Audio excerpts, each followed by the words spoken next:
प्रेम से बोले शंकर भगवान की जय। माता गौरा पार्वती गणपत ललनमा की जय। हर हर महादेव। देवादिदेव महादेव जी के चरण में प्रणाम करती हूँ, मेरा प्रणाम स्वीकार हो। माता गौरी पार्वती के चरण में प्रणाम करती हूँ, मेरा प्रणाम स्वीकार हो। गणपति ललनमा के चरण में प्रणाम करती हूँ, मेरा प्रणाम स्वीकार हो। धरती पर बैठे धरती माता के चरण में प्रणाम करती हूँ, मेरा प्रणाम स्वीकार हो। सब देवी देवताओं के चरण में प्रणाम करती हूँ, माता और पिताजी के चरण में प्रणाम करती हूँ, मेरा प्रणाम स्वीकार हो। गुरु भाई बहना, मैं एक कथा सुनाने जा रही हूँ। इस कथा को पूरा सुनिए और रहस्य जानिए। देखिए गुरु भाई बहना, एक लकड़हारा थे और एक लकड़हारी। दोनों भगवान के भक्ति करते थे और लकड़हारा और लकड़हारी दोनों वन में जाके लकड़ी काटते थे और लकड़ी काट के वन में बाजार में बेचते थे। उसी से उनका पालन पोषण होता था। लेकिन होता है दीदी, लकड़हारा और लकड़हारी निसंतान थे, उनका कोई संतान नहीं था। जब संतान नहीं था, लकड़हारा और लकड़हारी इन दोनों बड़े दुखी रहते थे। कोई भी लोग उनको साथ में लकड़ी नहीं काटने जाते थे, बाजार नहीं जाते थे, साथ में बात नहीं करते थे। सीधा कहते थे कि ये लकड़हारिन है, बांझ है। अरे झूठ मूठ के एगो पत्थर के पूजा करती है, कहती है हम भगवान के भक्त हैं, अपने आप के भगवान के भक्त साबित करती है। ज्यादा जिसमें शक्ति है तो एगो बच्चा कहे न ले आती है भगवान से मांग के। लकड़हारिन बड़ी दुखी रहती थी। धीरे धीरे उसका आधा उमरिया ढल गया। लकड़हारा से कहती है कि हे स्वामीनाथ, हम बड़ी दुखी हैं, आज हम अपने प्राण को त्याग देंगे। हम अन्न बिना भूखल रह सकते हैं, लेकिन संतान के बिना जिंदा नहीं रह सकते हैं। लकड़हारा कहते हैं कि आज तक तो भगवान से कुछ नहीं मांगे थे, लेकिन जब मेरा पत्नी नहीं रहेगी तो पूजा पाठ करने से क्या फायदा। भगवान भोलेनाथ के शरण में जाके एक लोटा पानी लेके और हाथ पर लेके खड़ा होके कहते हैं कि हे भोलेनाथ, आप यदि दर्शन दीजिएगा तो ठीक है, और नहीं तो यही जल ले ले, हम खड़ी खड़ी अपना प्राण को त्याग देंगे। एगो भक्त आपके मंदिर में अपना प्राण त्याग देगा। यदि आप में शक्ति होगा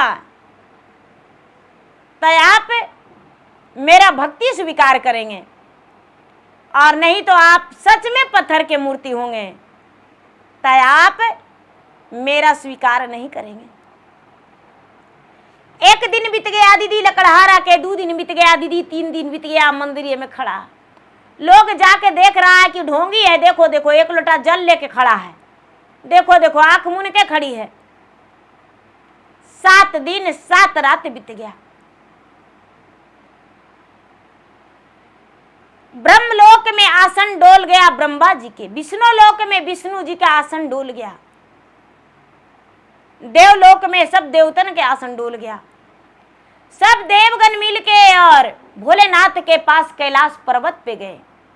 हे महाराज, एक भक्त है जो आपके भक्ति में अपना प्राण दे रहा है, आप नेत्र खोलकर देखिए वो भक्त आपसे क्या मांगता है। ए गुरु भैया, ए गुरु बहना, जब शंकर भगवान अपना आँख खोल के देखते हैं तो देखते हैं कि एक भक्त एक संतान के लिए अपना प्राण देने के लिए तैयार है। शंकर भगवान तुरंत मंदिर में प्रकट होकर साधु रूपी कहते हैं कि हे बालक, इच्छा अनुसार वर मांगो, तुम्हें वर देने के लिए हम तैयार हैं, बोलो क्या चाहिए। लकड़हारा बोला, हे प्रभु, मुझे एक संतान चाहिए। भगवान कहते हैं कि तुम्हारा संतान तो नहीं लिखा है। लकड़हारा कहता है महाराज, किसी का 10, किसी का 5 और मुझे एक भी नहीं। लकड़हारा के बात सुनकर भगवान कहते हैं कि हाँ पुत्र तुम्हें एक भी नहीं। पार्वती प्रकट होकर कहते हैं कि हे महाराज, हे स्वामी, किसी तरह से एगो दे दीजिए। पार्वती के बात सुनकर भोलेनाथ कहते हैं कि किसका अंश का दे दें। दरवाजे पर एक गाय हुकरती भुकरती आई, कहती हे प्रभु, मेरा वृद्ध समय आ गया है, अब हम चाहते हैं कि मेरा मृत्यु हो जाए, इसलिए मेरा अंश का, मेरा हिस्से का एक संतान इसको दे दीजिए। जब इस बात को भगवान सुने तो कहते हैं कि दूसरा अंश का, नून पैचा, तेल पैचा, कोख कैसा पैचा। गाय माता कहती है कि हे भगवान, मेरा ओद्र में क्या अब जन्म लेगा वो तो नहीं पता, लेकिन हम चाहते हैं कि मेरा आत्मा का शांति मिल जाए, मेरा हिस्से का संतान इसे दे दीजिए। इस बात को सुन के भगवान गाय माता के हिस्से का एक संतान लकड़हारा को दे दिए। लकड़हारा खुशी खुशी घर लौट आया। लकड़हारिन जो है कुछ दिन के बाद गर्भवती हो गई। 9वां महीना के बाद लकड़हारिन का एक संतान जन्म लिया। जब संतान जन्म लिया, लकड़हारिन भी मां बन गई। अब सब लोग उससे बात करने लगे, सब लोग मीठे मीठे बातें करने लगे, उसके घर आने जाने लगे। धीरे धीरे धीरे धीरे समय बीतने लगा। लकड़हारिन का बेटी जो थी, उसके उदर से एक कन्या जन्म लिया। लकड़हारिन का बेटी बड़ा सुंदर, बड़ा सुशील और अपने माता पिता की तरह भगवान के भक्त करने वाली, भगवान के गुरु बना के 3 सूत्र के पालन करती थी। पहला में दया मांगती थी, दूसरा में चर्चा करती थी, तीसरा में 108 बार नमः शिवाय नमः शिवाय नमः शिवाय नमः शिवाय जाप करके शिव गुरु के प्रणाम करती थी। कोई भी एक छोटा बच्चा भी रहता था तो उसे प्रणाम करके गुरु भैया कह के बोलती थी। मायका में तो सबके अच्छा लगता था। उसका नाम शीला, लकड़हारा का बेटी का नाम शीला था। शीला जब बड़ा हो गई, 16 साल की हो गई, तो शीला के माता पिता यानी लकड़हारा और लकड़हारिन का दोनों का विचार हुआ कि अपना बेटी का एक अच्छे घर पर ढूंढ कर इसका ब्याह कर दे और ब्याह करके इसे घर बसा दे। आपस में बात किए और शीला के लिए वर ढूंढने लगे। दीदी जब शीला के लिए वर ढूंढने लगे, शीला सोचती है कि अब हम भी ब्याह होकर दुल्हन बन के अपने घर चले जाएंगे और बड़े खातिरदारी अपने सास और ससुर को करेंगे, बड़े मान सम्मान देंगे, जो कि मुझे बेटी से ज़्यादा अपना प्यार मुझ पे लुटा दे।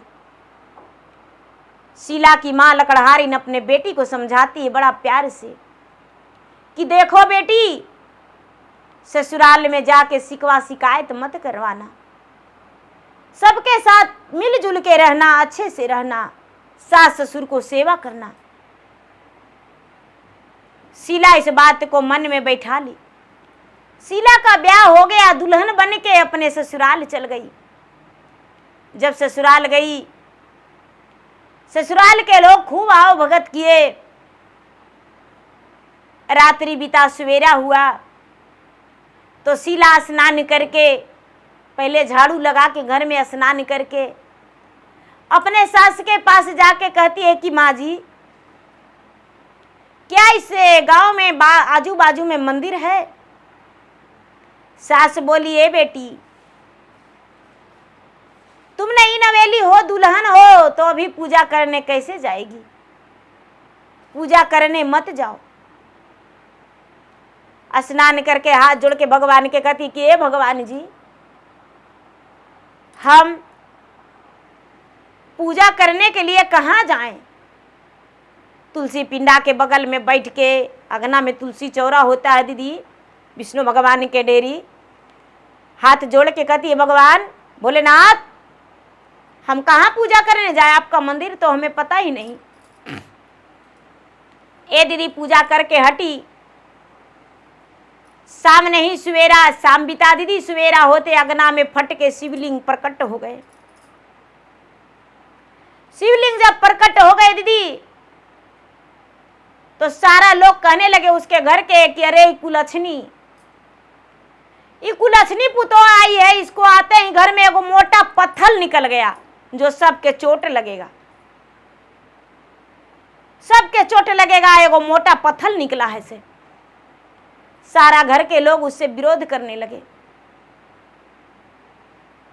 सारा घर के लोग विरोध करने लगे दीदी। अब बेचारी कितनों भी लोग विरोध कर रहे हैं, लेकिन क्या करती है कि सवेरे उठ के और भगवान भोलेनाथ के शिवलिंग पे एक लोटा जल चढ़ा के कहती है, भगवान सारा लोग मेरा विरोध करते हैं, कोई नहीं आपको पहचान रहे हैं, इस घर में हम कैसे रहेंगे, कैसे आपका भक्ति करेंगे। विरोध करते करते कुछ दिन बीता तो उसके पति परदेश चल गए। जब पति परदेश चल गए दीदी, तो भक्ति करना नहीं छोड़ी। जो गोतनी थी, गोतनी सारा काम इस पे छोड़ दी। सास थी वो भी कुछ नहीं करने लगी, ननद थी वो भी कुछ नहीं करने लगी। ये क्या करती है कि अगल बगल के लोग से बात करने लगी कि देखिए हम बच्चेपन से भगवान के पुजारी थे और अपना मायके में भगवान के हम पूजा करते थे, तो भोलेनाथ के कृपा देखी ना, मेरे आंगने में शिवलिंग हो गया, मेरे भगवान आंगने में विराजमान हो गए, हम पूजा करते हैं। लोग पड़ोसन कहने लगे कि भाई आप क्या पूजा करते हैं, क्या करते हैं? तो हम शिव गुरु के गुरु बना लिए हैं, तीस्त्र के पालन करते हैं, आप भी शिव के गुरु मानिए। अब कई लोग के अपना गुरु भैया बना ली दीदी। अब सारा उसके गोतनी और सास ननद सब कोई डायन कहने लगे कि ये कोनमा में बैठ के बुदुर बुदुर करती है, डायन सीखती है, डायन है। सास जो है, जो तबीयत खराब हो गया तो उसे लगा कि मेरा पुतो है मुझे खैले जा रही है, सबसे कहती है कि रे बाप मेरा पुतो डायन आई है, मुझे खा जाएगी। पूरा गांव हाहाकार मच गया। और शीला के पति प्रदेश में थे, प्रदेश चले गए थे अपने पत्नी को ब्याह करके, पत्नी से ब्याह करके। क्या होता है दीदी कि 4-6 महीना उसके पति प्रदेश में रह गए, प्रदेश में रह गए। ये बेचारी अगल बगल से बोलती थी, बातें करती थी, घर के लोग तो कोई नहीं बोलते थे, लेकिन अगल बगल के लोग सब जानते थे कि ये शिव शिष्या है। धीरे धीरे 6 महीना बीत गया। होली का दिन था, उसके पति जो हैं घर आए। घर आए तो अपना पति से कहती है कि ये जी आए हैं, बड़ी अच्छा किए हैं, हमको मन नहीं लग रहा था, हम मैके जरा जाते तो अच्छा था। उसके पति बोले कि तो ठीक है, कल हम मैके तुम्हें पहुंचा देंगे,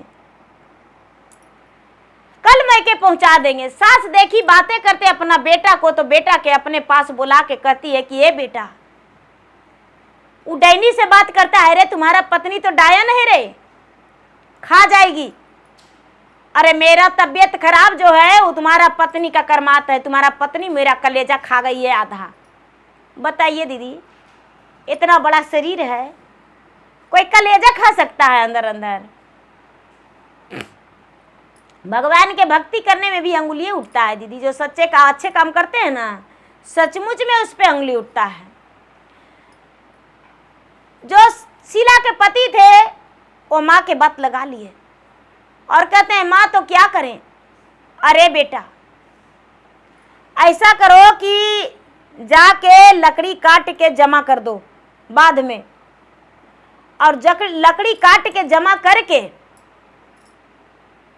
और सारा बोझ के रखना, और अपना पत्नी के बोरिया में बंद करके और वही सारा में डाल के और मट्टी के तेल छीट के और जला देना।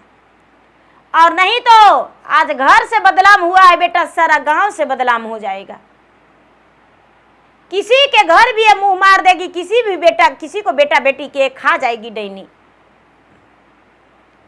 शीला के पति जब ऐसा सुने तो बड़ा उसे शर्मिंदगी महसूस हुआ और अपना पिता से, अपने भाई से कहता है कि भैया शाम होने वाला है, लकड़ी अकेले मुझसे नहीं कटेगा, परदेश से आए हैं, हारे थके हैं, चलिए लकड़ी काट दीजिए। उसके शीला के ससुर और शीला के जेठ जाके मिलजुल के लकड़ी काट दिए।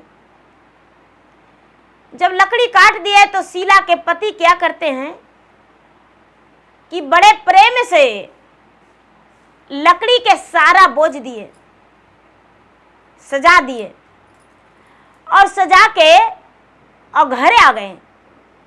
घरे आके अपने माँ के पास बैठ के कहते हैं कि माँ मुझे भोजन दो। उसका पत्नी कहती है कि ए जी, आपके लिए तो हम इंतजार कर रहे हैं भोजन बना के खाने के लिए, और आप कहते हैं कि भोजन दो। माँ से मांगते हैं, हम आपको खाना नहीं देंगे। कोई भी पत्नी प्यार से अपने पति का भोजन परोसती है दीदी। शीला भी वही कर रही थी, लेकिन उसके पति उससे एक बातें नहीं बोले और माँ से मांगकर खाना खा लिया। खाना खा लिया और सोचता है कि ऐसे कैसे पत्नी के ले जाएंगे। बड़े प्रेम से अपने पत्नी के पास गया और बोला कि अरे बड़ा सुंदर लग रही हो, बड़ा सज सवर गई हो। शीला हंस के बोली कि स्वामीनाथ, कैसे नहीं सवरेंगे, आप जो परदेश से आए हैं। कहते हैं कि मेरा एक कहना मानेगी। बोले कि क्या? शीला बोली क्या? तो ये जो बड़ा वाला बोरा है उसमें तू घुस जाओगी और घुस के छुप जाओगी। शीला मजाक में बोली कि इस बोरा में हिलना क्या है जी, क्यों ना हिल जाएंगे। शीला के पति धोखे से बोरा में अपने पत्नी को बोले कि इसमें बैठ जाओ। बोरा में बैठ गई। जब बैठ गई दीदी तो उसका पति जो है झट से मुंह बांध दिए बोरा के। शीला चिल्लाती है कि ए जी, हम मर जाएंगे बोरा में अकबका के, हमको इसको में काहे बांध दिए हैं। अब शीला के जान छटपट हो रहा है। भगवान से कहती है कि हे भगवान, ये क्या हो रहा है, मेरे पति मुझे बोरा में बांध दिए, कहाँ ले जा रहे हैं, कहाँ ले जा रहे हैं। हे भगवान, मेरे पति मुझे प्राण ले लेंगे। अब माथा पे अलगा दिए दीदी। और शीला के पति और शीला के ससुर और शीला के जेठ तीनों मिल के फेरा फेरी रात में 12 बजे रात के ले जा रहे हैं। 12 बजे रात के ले जा रहे हैं दीदी। और ले जाके और नदी के किनारे एक पीपल का वृक्ष था। वृक्ष के पास सारा उसके लिए रचा दिए थे कि जला देंगे। ले जाके बोरिया पटक दिए और कहते हैं कि पिताजी अग्नि लगाइए इस सारा में, लकड़ी में। लेकिन उसके ससुर जो हैं वो माचिस लाना भूल गए थे। कहते हैं ए बेटा, माचिस हम लेके आते हैं, थोड़ा मिट्टी के तेल भी लेके आएंगे, लकड़ी पर छींट देंगे, जल्दी से जल जाएगी डायन। उसके ससुर जो हैं चले गए लाने के लिए माचिस और मिट्टी का तेल। और जब तक दीदी एक कौवा और एक कौवी का जोड़ा रहता था पीपल के वृक्ष पे। कौवा कहता है कौवी से कि अरे दिन है या रात, तुम्हें कुछ दिखाई देता है।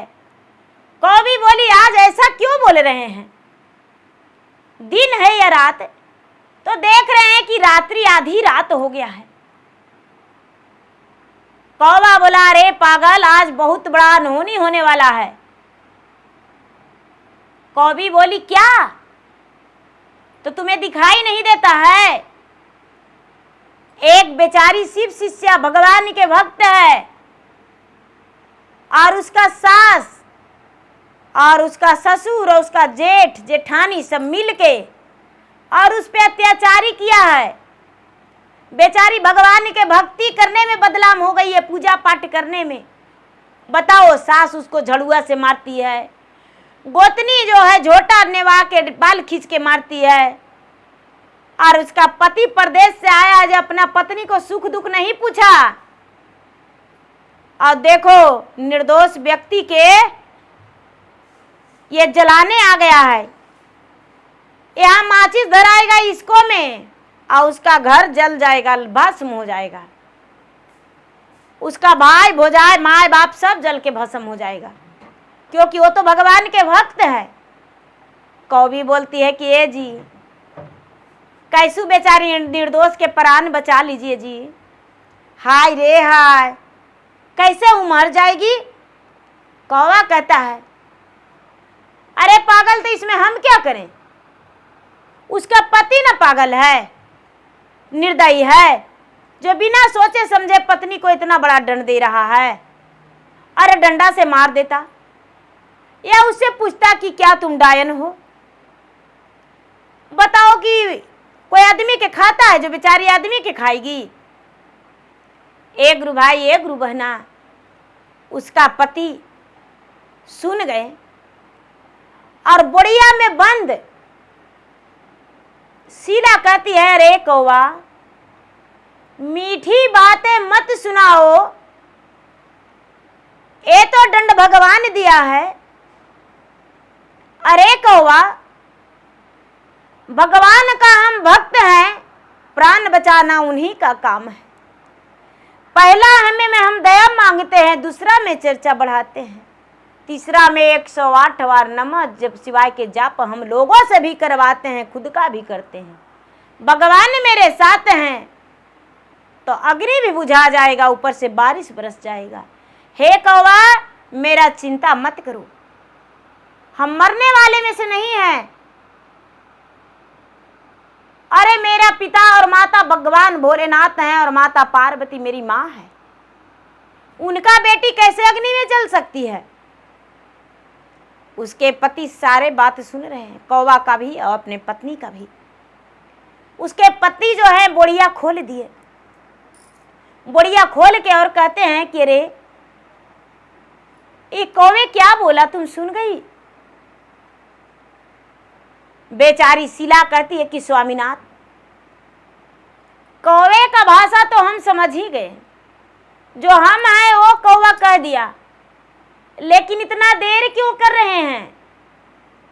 अरे जल्दी से मेरा इस पापी शरीर को अग्नि में डाल के जला दीजिए, जिसमें आपका खुशी है वो ही कीजिए। हम नहीं चाहते हैं कि मेरा प्राण बकस दीजिए। पाँव में लटक के और शीला कहती है कि स्वामीनाथ, शुभ काम में देर कैसा, जल्दी से मुझे अग्नि में जला दीजिए। अब उसका पति का अपने पत्नी का प्यार ममता जागृत हो गया और पत्नी को गले में लगा, गले से गले लगा के और बोलता है कि मुझसे बहुत बड़ा आज पाप हो जाता। इतना ही में गुरु भाई बना, गांव में से आवाज आया, हल्ला आया कि गांव में आग लग गया, गांव में आग लग गया, गांव में आग लग गया, गांव में आग लग गया।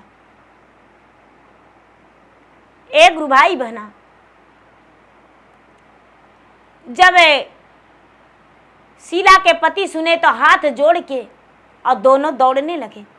दौड़ते दौड़ते दौड़ते दौड़ते दौड़ते दौड़ते घर पहुंचे तो देखते हैं किसी और का घर में नहीं, इन्हीं का घर में आग लगा हुआ है। सास का आधा शरीर जल गया, जेठानी का भी आधा शरीर जल गया। अब वो तड़प तड़प के चिल्ला रही है कि भगवान मेरा प्राण बचाओ, भगवान मेरा प्राण बचाओ। घर का अग्नि बुझने का नाम ही नहीं ले रहा है, घर में अग्नि धधक धधक के जल रहा है। शीला के पति कहते हैं कि मेरा में हिम्मत नहीं है कि हम अग्नि को बुझा सके। हाथ जोड़ के विनती करती है शीला कि हे भगवान भोलेनाथ, इतना बड़ा सजा आप दे दिए, एक तो हम कलंकनी बन गए हैं और घर भी जल गया, हम रहेंगे कहाँ। हे भगवान भोलेनाथ, बारिश बरस जाता तो ये अग्नि बुझ जाता, गांव का लोग तो एक भी नहीं आ रहे हैं। वर्षा मूसलाधार बरसने लगा, पानी के कारण, वर्षा बरसने के कारण अग्नि बुझ गया। अब थोड़ी सी भी आग नहीं जल रहा था। क्या होता है दीदी, सास और जेठानी दोनों तड़प रही है। बेटा से कहती है कि बेटा, ई कुलछनिया के घुरा के लेके आ गया रे, ई कुलछनिया के जलाया का है नहीं, ये डैनी कर दी है, इसीलिए मेरा अग्नि जल गया, मेरा आग से जल गया शरीर, इसीलिए मेरा आग से शरीर जल गया है। शीला के पति कहता है कि माँ, कुलछनी ये नहीं है, इसे समझने में तुम भूल कर दी हो, ये मेरे घर की लक्ष्मी है। माँ, ये भगवान का भक्त है, जिसे तुम झाड़ू से मारती हो माँ, ये मेरा घर की लक्ष्मी है। जिसे पत्थर समझ के और फोड़ती हो, चूरती हो, वो तो भगवान मेरे घर में प्रकट हुए हैं। माँ, मेरे घर नहीं, एक मंदिर है, पूरा घर जल गया, लेकिन देखो भगवान के सामने थोड़ा सा भी अभेर नहीं लगा है। जैसे सारा लंका जल गया था, रावण का पूरा लंका नाश हो गया था, विभीषण का कुटिया बच गया था, उसी तरह मां देखो जाके भगवान का जो शरण है जिस जगह पे, वहां पर कुछ नहीं हो गया है, हुआ है। गुरु भाई बहना, शीला बड़े प्रेम से अपने सास के पास गई, एक लोटा जल लेकर, और भगवान से प्रार्थना करती है कि हे भगवान, चाहे जो भी रहे लेकिन मेरे सासू माँ है, इनको रक्षा कर दीजिए, ये ठीक हो जाए। भगवान उसको आकाशवाणी करते हैं कि अरे शिष्या, तुम कितनी भोली हो, तुम्हें कितना उन लोगों ने दुख दिया, अत्याचारी किया, बिना भोजन के रखी, बिना पानी के रखी, बांध के रखी, लेकिन फिर भी तुम उस पे दया बरसा रही हो। छोड़ दो, तड़पने दो। शीला कहती है हे भगवान, मुझे दंड दे दीजिए उसके बदले, लेकिन उसका प्राण को रक्षा कर दीजिए। हे भगवान, मेरे सास का प्राण को रक्षा कर दीजिए। क्या होता है गुरु भैया, गुरु बहना, शीला उस भगवान को नाम के जल को अमृत समझ के और अपने सास के बदन पे छिड़कती है। सास का जलन आराम हो जाता है, जलन दे रहा था, तड़प रही थी, सास आराम हो जाता है, और सास उठ के बैठ गई। उसका बदन का जख्म 3 हिस्सा ठीक हो गया, थोड़ा थोड़ा रहा। सास के मन में भगवान के लिए आस्था जागृत हो गया। सास कहती है बेटी, मुझे क्षमा कर दो, हम भगवान को अपमान किए, इसीलिए मुझे इतना बड़ा दंड मिला है। हम तुम्हें जलाने के लिए क्या बोले, मेरा ही तन जल गया।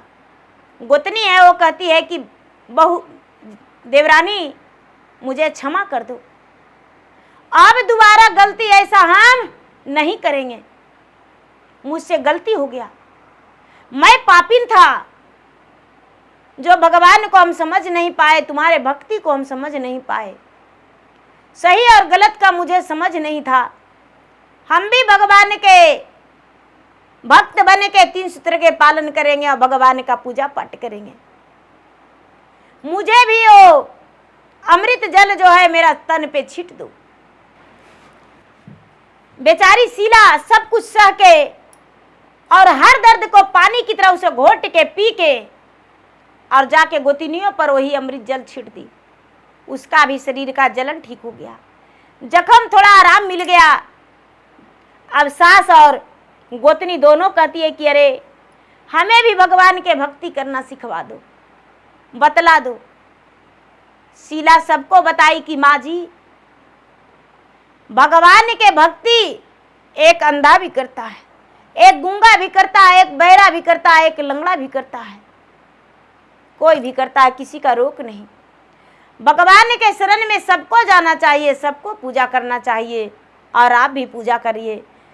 सुबह उठ के अपने क्रियाकर्म से निवृत्त होके घर की कामों करके और उसके बाद आत्मा को शांति देते हुए पवित्र करके आत्मा को स्नान करके और भगवान के जाके जल चढ़ा दीजिए, आपके पास कुछ नहीं है तो। और भगवान के जल चढ़ाते समय भगवान से कहिए कि हे भगवान, जो भी हम गलती किए हैं मुझे क्षमा कर दीजिए, और मैं आपका शिष्य हूँ, आप मेरे गुरु हैं, मैं आपका गुरु स्वीकार कर लिया हूँ और आप अपने शिष्य मुझे बना लीजिए। और 3 सूत्र के पालन कीजिए। पहला में दया, दूसरा में चर्चा, तीसरा में 108 बार नमः शिवाय जाप करके शिव गुरु के प्रणाम करिए। अब सास भी दीदी और गोतनी भी दोनों भगवान के भक्ति में लग गई। उसके घर में खुशहाली बीतने लगा। सारा धन संपत्ति जो पाप का था वो जल के खत्म हो गया।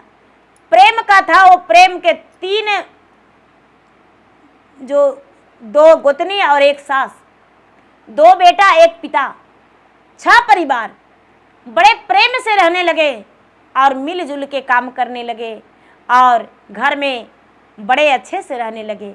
अब उनके घर में सारा लोग देखवैया देखकर खुश भी होते थे, लोग जलते थे भी कि अरे कितना अच्छा से रहता है, कितना बढ़िया से काम धंधा करता है, इसके मन में कोई ईर्ष्या नहीं, कोई इससे सीखो, लोग ऐसा कह के और बातें करते थे। तो देखिए गुरु भाई बहना, किसी को पूजा पाठ से लोग को मन का ठेस नहीं पहुंचाना चाहिए। तो गुरु भाई बहना, मेरा वीडियो अच्छा लगे तो मेरा वीडियो को लाइक करें, शेयर करें। चैनल पर यदि नए हैं तो चैनल का सब्सक्राइब करें, बेल आइकन घंटे को दबाएं, जो कि मेरा वीडियो का नोटिफिकेशन सबसे पहले आपके पास जाए, आप मेरा वीडियो सुन सके। कमेंट बॉक्स में हर हर महादेव, जय शिव गुरु जरूर लिखे। धन्यवाद। हर हर महादेव, घर घर महादेव। एक बार प्रेम से बोली शंकर भगवान की जय।